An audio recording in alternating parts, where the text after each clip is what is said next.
இதுதான் பாஜகவுடைய ஸ்டைல்.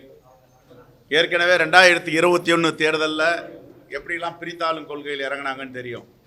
டிடிவியை தனியாகவும் அம்மையார் சசிகலாவை தனியாகவும் நிற்க வச்சாங்க. முடிச்சாங்களா அந்த கட்சியை? பிறகு நாடாளுமன்ற தேர்தல் 24ல் ஒரு அதிமுக 4 அதிமுக ஆகினாங்க. சசிகலா அம்மா ஒரு பக்கம், டிடிவி ஒரு பக்கம், ஓபிஎஸ் ஒரு பக்கம், எடப்பாடி ஒரு பக்கம், 4 ஆக்குனாங்க. இப்போ ஓபிஎஸை அந்த அமைச்சரவையில் சேர்த்தது யாரு?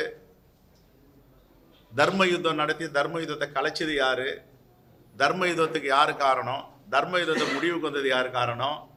மீண்டும் அதிமுகவில் இணைக்க முயற்சி செய்தது யாரு? முடியலன்னு சொன்ன உடனே இப்போ அவரை கைவிட்டது யாரு?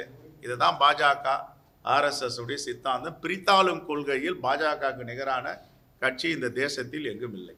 அதுதான் இப்போ ஓபிஎஸ்ஸை கைவிட்ட கதை.